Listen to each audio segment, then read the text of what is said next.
कमरा नंबर 13 मत लेना। कुछ कहानियां होती हैं जो पुरानी सरकारी रिकॉर्ड्स और आसपास के लोगों की दबी हुई आवाजों में ही जिंदा रहती हैं। आज हम ऐसी ही एक कहानी के पन्ने पलटेंगे। ये कहानी है रोहित की, एक ऐसा शख्स जो सिर्फ एक रात के लिए एक अनजान से होटल में रुका था, लेकिन उस एक रात ने उसे हमेशा हमेशा के लिए वहीं कैद कर लिया। तो चलिए जानते हैं उस होटल के अंधेरे राज के बारे में। तो कहानी है रोहित की, जो एक फ्रीलांस वीडियोग्राफर है। काम से लौट रहा था, रात काफी हो चुकी थी और मीलों लंबे सफर ने उसे बुरी तरह थका दिया था।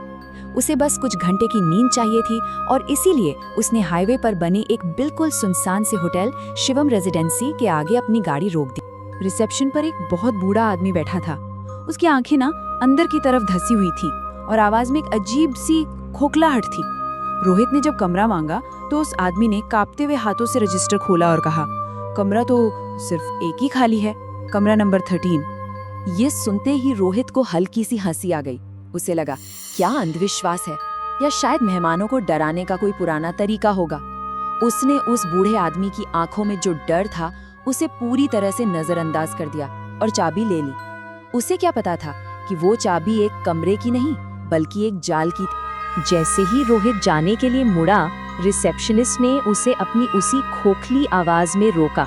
उसकी आवाज में एक चेतावनी थी, जैसे वो कुछ ऐसा जानता हो जिसे वो बता तो नहीं सकता पर उससे बचाना जरूर चाहता था। तीसरी मंजिल का गलियारा बहुत लंबा और एकदम खामोश था। सिर्फ कुछ ट्यूबलाइटें थी जो टिमटिमा रही थीं, और हर बार जब लाइट झपकती तो रोहित को लगता जैसे परछाइयों में कोई उसके ठीक पीछे चल रहा है। और उस लंबे से गलियारे के बिल्कुल आखिर में था वो दरवाजा, कमरा नंबर 13। अंदर से कमरा बिल्कुल नॉर्मल था। एक बिस्तर, एक कुर्सी, एक छोटी सी अलमारी। लेकिन एक चीज थी जो बहुत अजीब थी। दीवार पर जो शीशा लगा था उसे किसी ने जानबूझकर एक सफेद कपड़े से ढका हुआ था। पर रोहित इतना ज्यादा थका हुआ था कि उसने सोचा, छोड़ो यार, अभी बस सोना है। बिस्तर पर लेटकर फोन स्क्रॉल करते करते कब रोहित की आंख लग गई उसे खुद भी पता नहीं चला। रात के 2:17 हो रहे थे और कमरा नंबर 13 ने अपने नए मेहमान को अपनी झूठी खामोशी में लपेट लिया था। अचानक रोहित की नींद टूट गई। कमरे में इतना अंधेरा था कि कुछ दिख नहीं रहा था, लेकिन उसे अपने दिल की धड़कनों के अलावा एक और चीज महसूस हो रही थी कि वो इस कमरे में अकेला नहीं है। रात के ठीक 2:47 पर उस खामोशी को एक तेज आवाज ने तोड़ा, खट, जैसे कोई भारी चीज जमीन पर गिरी हो। रोहित एकदम से हड़बड़ाकर उठ बैठा। उसका दिल अब जोर जोर से धड़कने लगा था। और फिर उसने वो आवाज सुनी, कोई अपने नाखूनों से लकड़ी के फर्श को खरोच रहा था। और ये आवाज ठीक उसके बिस्तर के नीचे से आ रही थी। रिसेप्शनिस्ट की चेतावनी उसके कानों में गूंजने लगी। तभी एक आवाज, कोई फुसफुसाया उसके ठीक कान के पास।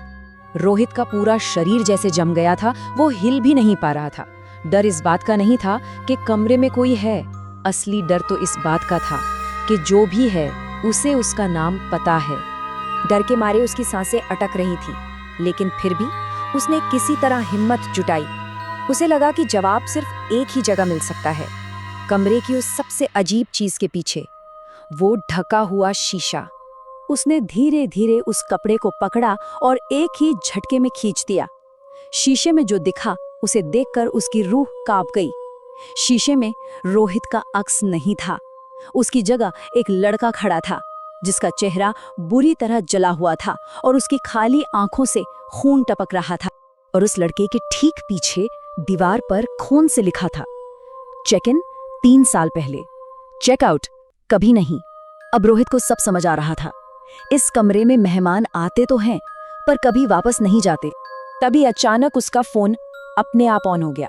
स्क्रीन पर गैलरी खुली थी जिसमें कुछ तस्वीरें थी, एक हंसते हुए परिवार की, एक अकेले ट्रैवलर की, एक नए शादीशुदा जोड़े की, और फिर जो आखिरी तस्वीर थी वो उसकी खुद की तस्वीर थी, बिस्तर पर सोते हुए।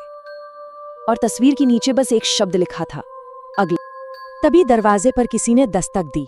एक बच्चे की मासूम सी आवाज आई, दरवाजा खोलो। लेकिन अगले ही पल वो आवाज एक भयानक राक्षसी दहाड़ में बदल गई। रोहित को एहसास हो गया, असली खतरा दरवाजे के बाहर नहीं है, वो तो हमेशा से उसके साथ उसके बिस्तर के ठीक नीचे था। बिस्तर के नीचे से खरोचने की आवाजें अब जैसे पागलपन की हद तक तेज हो गईं। और फिर बिस्तर अपने आप ऊपर उठने लगा, रोहित को मजबूर करते हुए कि वो नीचे देखे, जहां देखने से उसे मना किया गया था। बिस्तर के नीचे एक नहीं 10-12 जली हुई सूरतें थीं।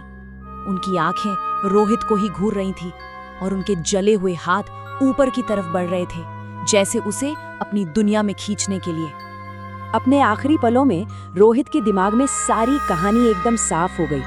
3 साल पहले इसी होटल में आग लगी थी। इंश्योरेंस के पैसों के लालच में मालिक ने जानबूझकर कमरा नंबर 13 को बाहर से बंद कर दिया था और अंदर मौजूद सभी लोग जिंदा जल गए थे। तब से उनकी आत्माएं आजादी के लिए एक रिप्लेसमेंट ढूंढ रही थी। अगली सुबह कमरा नंबर 13 बिल्कुल खाली और साफ था। ऐसा लग रहा था जैसे रात में वहां कोई आया ही न हो।